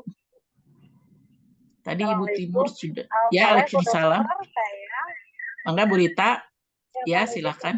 Masih dalam ini Bu Dokter, saya juga berkaitan dengan waktu. Saya kan berencana tadinya di awal itu untuk penggunaan. Ibu sedang di kendaraan ini ya? Ya, tapi salah amat. Ya, ini suaranya naik turun. Harus berhenti dulu, Bu. Oh. Karena suaranya naik turun, nggak jelas. Oh ya, baik, mohon maaf Bu Dokter, tadinya hanya ingin konsultasi berkaitan dengan lokus saja sih sebetulnya. Apakah misalnya perlu ada compare, karena saya tadinya berencana akan kedua sekolah tuh yang menggunakan LMS itu adalah Alpha Centauri dan SMA Negeri 1, karena saya melihat kedua sekolah ini sudah menggunakan LMS dengan baik gitu. Apakah perlu saya mencari sekolah lain yang menggunakan LMS tapi tidak efektif gitu? Karena di pertanyaan pembatasan masalah itu salah satunya bertanya tentang efektivitas penggunaan LMS itu dalam meningkatkan mutu pendidikan gitu. Dan yang saya lihat dua sekolah ini sudah cukup baik menggunakan LMS ini. Begitu Bu Dokter? Ya, kalau saya biasanya cenderungnya ngambil yang berhasil, Bu, agar bisa ada kontribusi untuk yang belum berhasil, ya. Nah, jadi keberhasilan mereka itu seperti apa, efektivitas penggunaan itu seperti apa, yang mereka lakukan agar efektif itu seperti apa gitu ya. Kalau yang tidak berhasil kan banyak, Bu. Iya, banyak sekali malah. Umumnya sekolah negeri seperti itu, hanya sekitar kita mencoba gitu, tapi tidak lanjut. Apalagi sekarang sudah full tatap muka sehingga LMS dirasa sepertinya kurang berfungsi barangkali begitu ya. Tapi di dua sekolah ini terutama di Alpha Centauri itu masih sangat justru terlihat signifikan kenaikan kualitas siswa itu dengan penggunaan LMS gitu. Nah, dan apakah dua sekolah cukup berarti ya Bu Dokter? Cukuplah, cukup dua sekolah. Dua sekolah ya cukup, dua sekolah.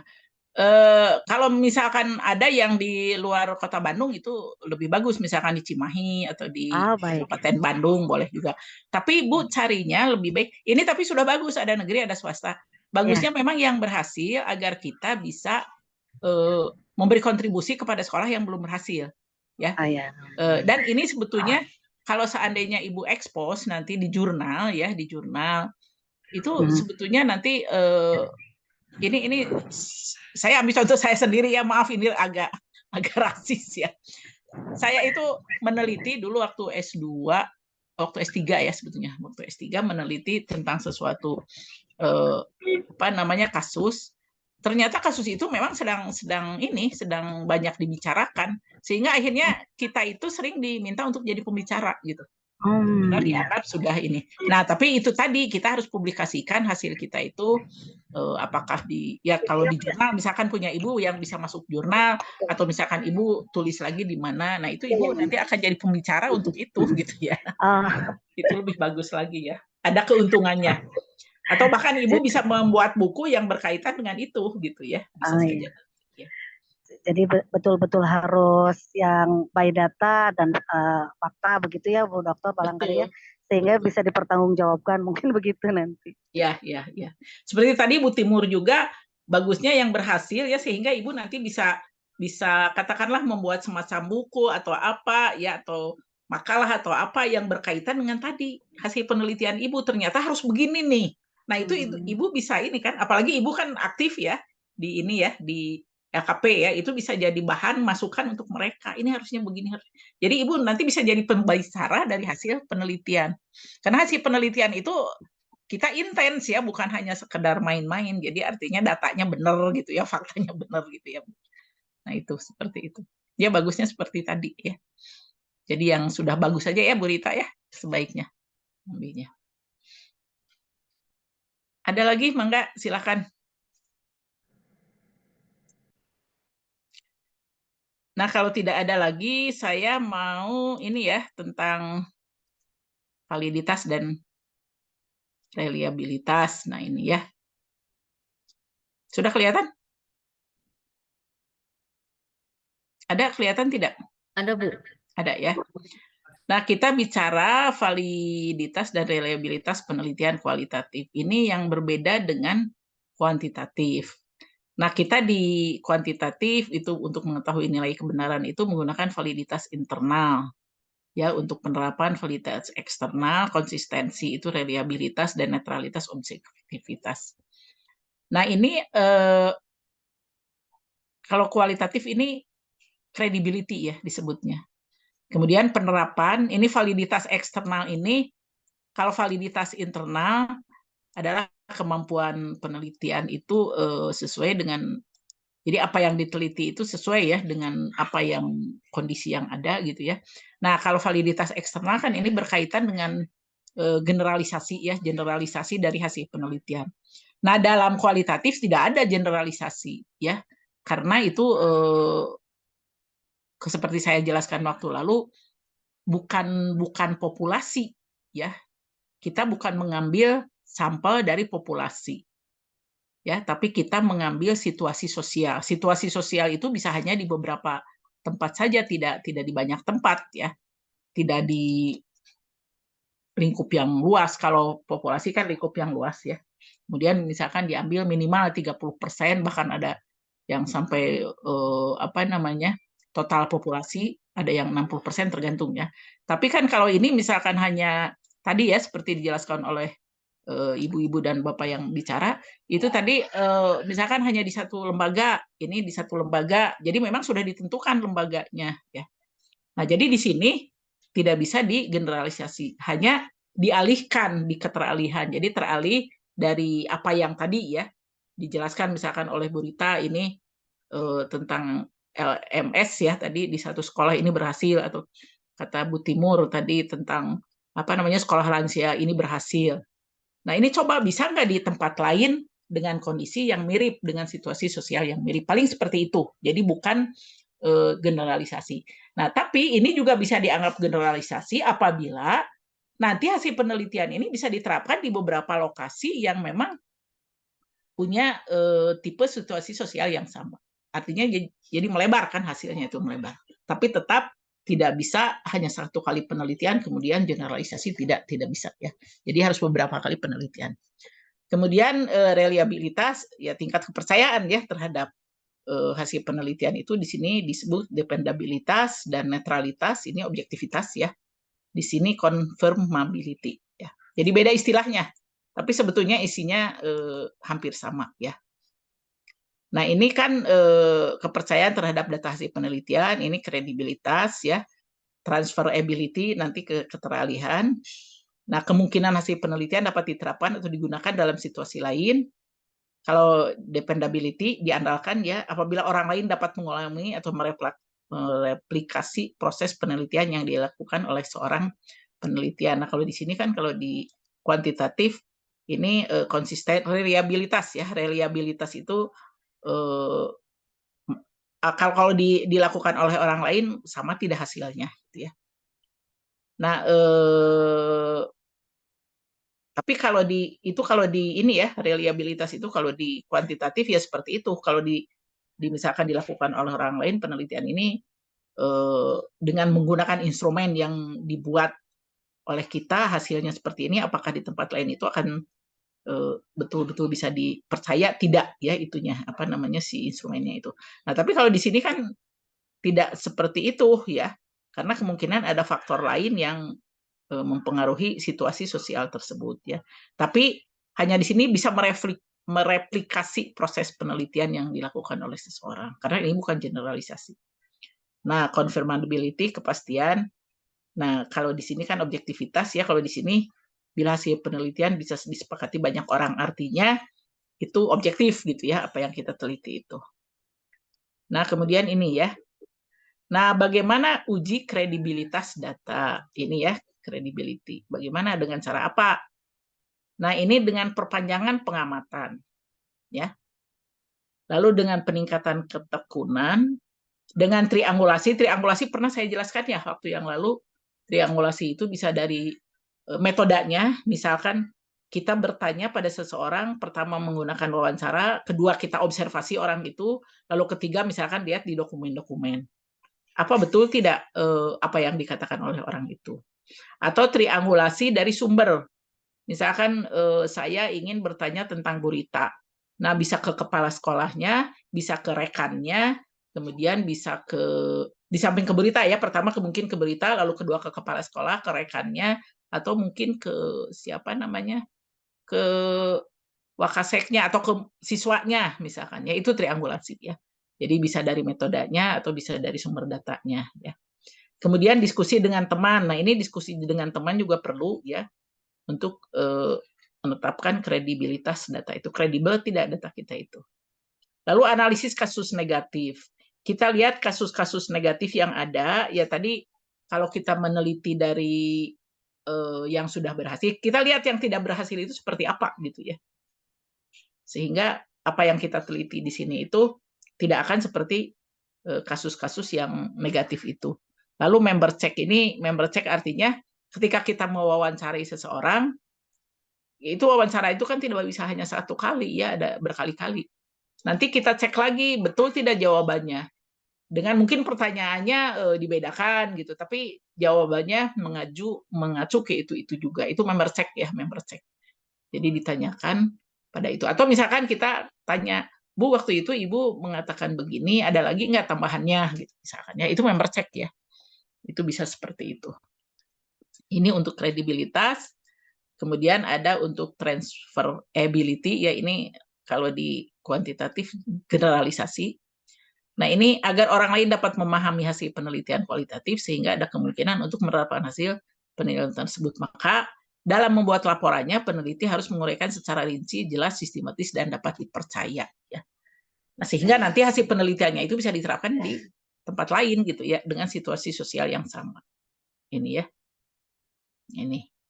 Jadi caranya begitu ya. Kemudian kalau di kuantitatif kan pakai ini ya, pakai rumus-rumus. Kalau di sini enggak ya. Hanya seperti itu aja ya. Nah, lalu uji dependability, nah dilakukan audit oleh auditor independen atau oleh pembimbing. Ini pembimbing juga bisa ini ya, meneliti tentang dependability ya, tentang dependability, tentang apa, keterandalan ya. Atau kalau dalam ini tentang apa namanya, reliabilitas. Ini bisa dengan pembimbing nanti ya, bisa dengan pembimbing. Tujuannya untuk mengaudit keseluruhan aktivitas peneliti dalam proses penelitian. Audit aktivitas peneliti dalam proses penelitian diawali dari menentukan masalah atau fokus penelitian, memasuki lapangan, menentukan sumber data, melakukan analisis data, menentukan uji keabsahan data, dan membuat kesimpulan. Aktivitas peneliti tersebut harus dapat ditunjukkan kepada auditor atau pembimbing ya. Nanti kan biasanya diskusi dengan pembimbing bagaimana ya. Ini pada saat ujian proposal juga ini biasanya ditanyakan ya. Ini bisa juga sebagai langkah awal untuk melakukan audit ya. Langkah awal untuk melakukan audit. Lalu ada uji confirmability, ini lebih ke objektivitas ya. Uji kemudian disebut juga uji objektivitas. Penelitian dinyatakan objektif bila hasil penelitian telah disepakati banyak orang. Disepakati banyak orang itu sebetulnya hasil penelitian itu ya tadi apa namanya, bisa diseminarkan ya, bisa apa namanya, disampaikan atau diceramahkan pada orang lain, atau bisa pada teman-teman, apakah orang-orang menyepakati nggak hasil penelitian kita ya. Nah itu dianggap sebagai objektif ya. Menguji confirmability berarti menguji hasil penelitian ya.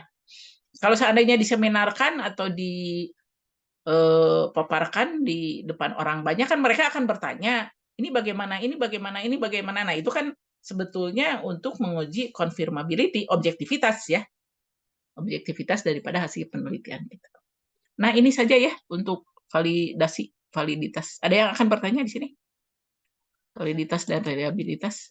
Bu Dokter izin, apakah setiap proses uji validitas itu harus dilakukan? Seperti tadi ada beberapa pengujian ya, dari mulai transferability, kemudian dependability, sampai confirmability. Itu harus semuanya dilakukan ya, Bu Dokter? Sebaiknya memang begitu. Karena kalau di kuantitatif jelas ya. Ini kan di kuantitatif harus ada semua ini. Validitas internal, eksternal, reliabilitas, objektivitas, malah ini menggunakan rumus-rumus tertentu ya. Nah, tapi kalau di ini tidak menggunakan rumus, hanya tetap harus dilakukan.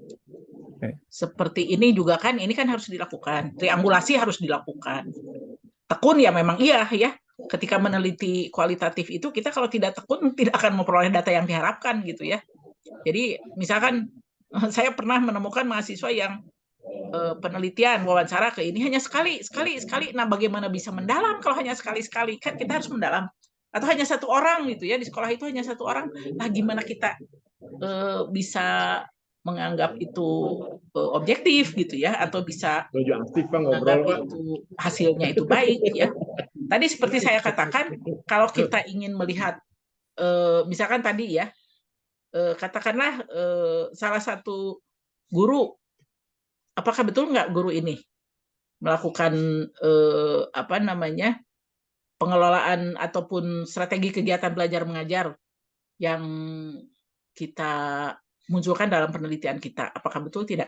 Nah, untuk bertanya tentang kondisi guru ini, kita tidak hanya bertanya pada guru itu saja, tapi kita pada lingkungannya, pada kepala sekolahnya, tadi pada siswanya yang memang diajar oleh guru itu, pada temannya. Nah, itu kan harus dilakukan. Karena kalau hanya satu dari guru saja itu tidak kalau ya tidak objektif ya, tidak reliable juga gitu ya. Nah, jadi diadakan triangulasi. Lalu kita diskusi dengan teman, misalkan ini tentang tentang hasil penelitian kita, ini harus bagaimana lagi gitu biar memperoleh data yang banyak, yang bermakna, yang objektif. Nah, ini kasus negatif juga member check juga ini untuk mengecek ya, untuk mengecek. Ya, perpanjangan pengamatan ini kalau kita belum cukup data gitu ya. Lalu peningkatan ketekunan ini harus dilakukan walaupun mungkin tidak semua ya, tapi beberapa ini harus dilakukan. Kemudian, nah ini juga ya, nah ini jadi ini laporan penelitian itu harus jelas ya, harus rinci, harus jelas, itu kan memang harus dilakukan. Kemudian juga uji dependability juga ini dengan pembimbing jelas ini harus dilakukan ya. Kemudian ini uji confirmability juga uji objektivitas. Nah, ini kan nanti ketika ujian itu kan tidak hanya pembimbing tapi juga ada orang lain yang menguji. Atau misalkan jurnal itu misalkan dimasukkan ke salah satu hasil Anda itu ya, dimasukkan ke salah satu jurnal.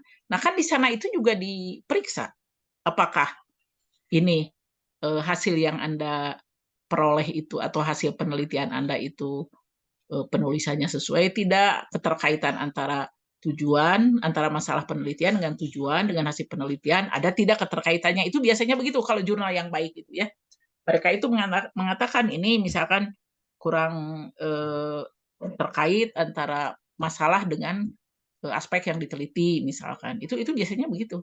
Lalu atau misalkan dengan teori-teori pendukungnya.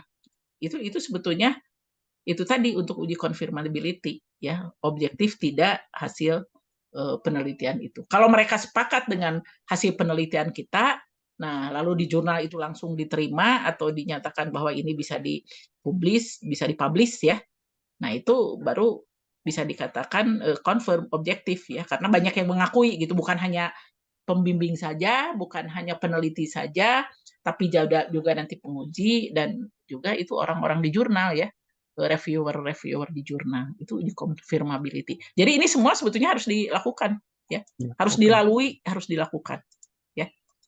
Jadi itu ya Pak. Izin lagi kalau untuk itu ada kan dalam uji kredibilitas data ada diskusi dengan teman. Nah, teman yang dimaksudkan di sini apakah teman tempat sebagai informannya atau teman sesama penelitian dengan topik yang sama atau mirip? Ya. Itu yang itu.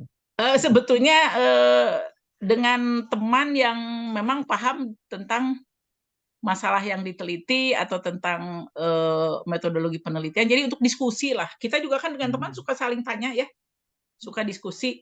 Ini bagaimana, ini bagaimana. Ya, jadi teman di sini teman yang memang di luar sumber data gitu ya. Di luar sumber data.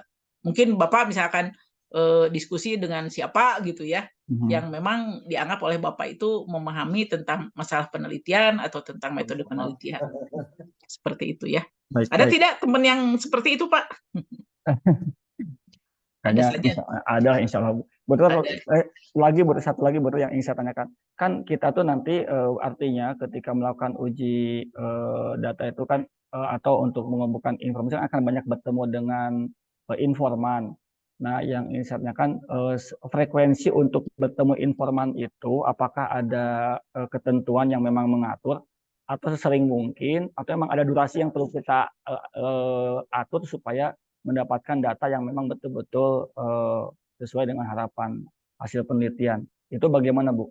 Ya, itu gini ya Pak ya. Kalau kita ketemu dengan orang, lalu kita ngobrol, ya wawancaranya jangan menginterogasi ya Pak ya. Tidak interogasi, tapi lebih ke arah lebih ke arah ngobrol gitu ya, tapi ngobrolnya itu sudah terarah gitu ya, sudah terarah. Nah, itu kan biasanya tidak cukup sekali. Mungkin karena karena kondisi orang itu yang tidak ada waktu atau kita juga mungkin waktunya terbatas. Jadi mungkin waktu itu hanya permukaannya saja yang bisa kita peroleh. Nah, kita wawancara dengan yang lain juga, hanya permukaan. Nah, tapi ada juga mungkin orang lain yang mengatakan itu bisa ditanyakan ke si A gitu, itu bisa lebih mendalam lagi ditanyakan, kita bisa balik lagi ke orang itu. Jadi sampai data yang kita harapkan itu diperoleh dan sampai jenuh datanya. Sampai tidak ada lagi yang bisa kita tanyakan gitu, karena sudah semua ada gitu. Semua bisa kita gali. Karena gini ya Pak Yuyus ya, Ini pengalaman saya karena saya banyak meneliti kualitatif ya. Jadi ketika saya tanya misalkan ke Pak Yuyus tentang masalah A gitu ya, Pak Yuyus mungkin hanya menjelaskan begini-begini. Tapi ketika saya tanya ke murid Pak Yuyus misalkan atau ke teman, Pak Yuyus itu lebih tahu gini. Nah kita kan kembali lagi ke Pak Yuyus gimana tentang ini. Ternyata mendalam. Nah ternyata kata Pak Yuyus itu coba tanya ke sana, si itu lebih mendalami daripada saya. Nah Pak Yuyus datang lagi ke orang lain gitu ya, yang memang misalkan lebih mendalami lagi gitu ya. Jadi di sini sebetulnya tidak cukup sekali gitu ya untuk bertemu orang itu, karena kemungkinan kita memerlukan pendalaman data. Memang nanti dihentikannya itu kalau datanya sudah jenuh, sudah kita memperoleh apa yang kita harapkan dan mendalam gitu ya, tidak di permukaannya saja. Karena ini bahaya juga ya kalau hanya di permukaannya saja, ketika nanti harus menulis, kita itu hanya oles-oles gitu aja. Beda dengan yang pemahamannya mendalam gitu ya, itu akan beda. Ya.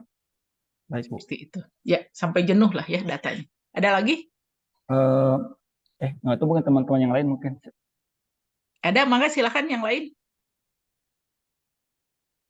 Kalau nggak nyambung saya lagi, nggak apa-apa ya. Kenapa? Nyambung boleh, sok Pak Yuyus. Biar yang lain termotivasi buat tanya. Ya, kan satu akan mengambil topiknya tentang manajemen komunitas belajar dalam mewujudkan budaya belajar berkelanjutan di satuan pendidikan. Nah, yang jadi Kombel itu, Bu Dokter, memang baru-baru ini dimunculkan dari kementerian.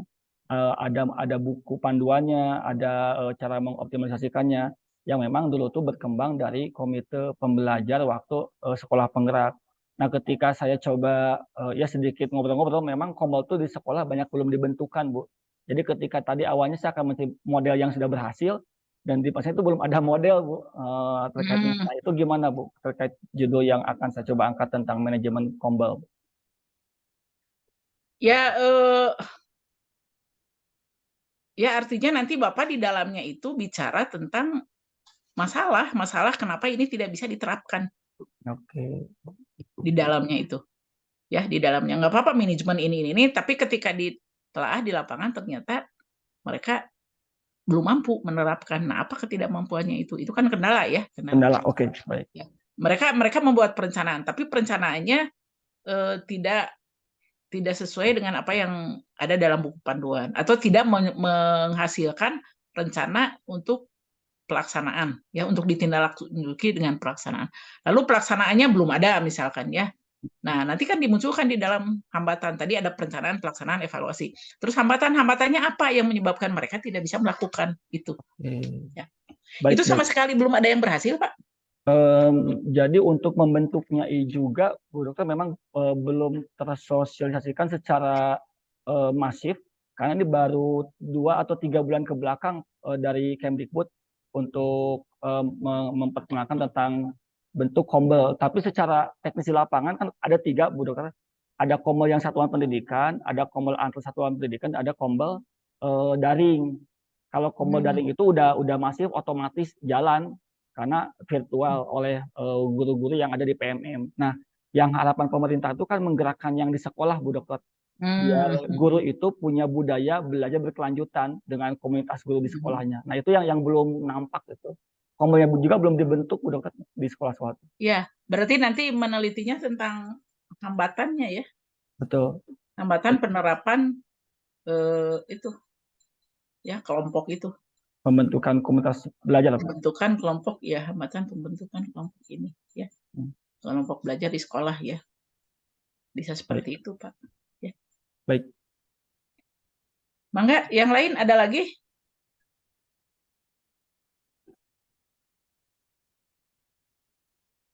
Sudah bisa dipahami atau sudah cukup? Ya, ingin coba langsung buat draftnya, Bu Dokter, tadi udah ada outline-nya, boleh, kita coba buat, nanti mungkin pekan depan minta di review bareng-bareng. Nah, kita sepakati gini ya, karena kalau sekaligus berat nyampainya, paling mungkin saya review bertahap ya. Ini semuanya berapa? 20 36. 36 boleh banyak ya. Itu mungkin bisa, jadi gini, nanti misalkan minggu depan siapa 10 aja lah Pak, 10 ya. 10 dulu kirim itunya apa namanya proposalnya ya, siapa, atau silakanlah yang mengirim proposal mah berapa aja ya. Nah nanti mungkin saya panggil 10 untuk apa namanya daring ya. Jadi tidak banyak-banyak, paling 10 aja lah ya. Jadi mungkin 3 pertemuan lah, mudah-mudahan beres gitu ya. Mudah-mudahan beres. Karena kalau Pak Agus kan konsentrasinya ke pembuatan ini ya, buku. Kalau saya ke desain ya. Dan Pak Agus juga sibuk dengan ini ya, sekretaris prodi di S3 jadi kasihan juga dia. Biar aja ya ini saya aja lah. Tapi ya itu tadi dibagi ya, dibagi. Masukan aja proposal minggu depan, nanti mana yang sudah saya periksa saya panggil untuk daringnya. Baik. Nanti mungkin saya hubungi Pak Yuyus ya, siapa saja yang bisa ikut daring. Baik, izin Bu, tapi kalau gitu untuk pengumpulan draft proposalnya, kan kalau di grup mungkin nanti kegulung ya si filenya. Kalau kita kelompokkan tuh di satu orang, misalkan bisa dikumpulkan, nanti serahkan ke Ibu. Gimana Bu kalau seperti itu? Biar Ibu mudah untuk mengelola filenya. Atau dikirimkan ke email Ibu? Dikirimkan ke email ya. Di email juga saya banyak email. Oh iya, oke. Atau Google Drive aja. Baik, Google Drive aja. Baik. Tulis aja lah apa mata S2 ya, mata kuliah apa gitu ya. Jadi nggak ketuker dengan yang S2 yang RPL. Saya di RPL juga ngajar ya untuk penelitian strategis. Kalau di sini tulis aja mata kuliahnya ya. Ya, nanti saya bantu kelola Bu Dokter biar nanti terorganisir filenya nggak bercampur ya. Boleh. Kalau itu kan khusus ya, jadi nggak campur dengan yang lain ya. Enggak. Nanti sebentar saya kirimkan ya itunya apa namanya tadi ya bahan-bahannya ya, materi-materi saya kirimkan untuk dipelajari ya, untuk dipelajari. Tapi itu harus diperbaiki dulu ya, yang tadi ada yang salah. Ya mungkin agak siang ya, agak siang. Boleh. Ya barangkali kalau tidak ada pertanyaan lagi, kita cukupkan sampai di sini, cukup? Iya, boleh Bu, karena jam 10 kita masuk kelas lagi. Iya, mangga kalau begitu ya. Mangga kita cukupkan sampai di sini. Ini terima kasih bagi Anda yang hadir ya. Ini lumayan banyak, ini 34 ya. 34 ya. 2 orang tidak hadir, siapa ini yang tidak hadir? Pak Reza sama Pak Nur. Pak Reza dengan Pak Nur. Ya, mangga silakan ya. Terima kasih untuk yang hadir ya. Kita mudah-mudahan apa yang kita bahas tadi itu bermanfaat ya untuk lanjutan studi kita. Dan kita baca hamdalah ya. Alhamdulillahirobbilalamin. Maka assalamualaikum warahmatullahi wabarakatuh. Sampai sini ya. Terima kasih. Terima kasih Bu Dokter. Saya live dulu ya. Ya.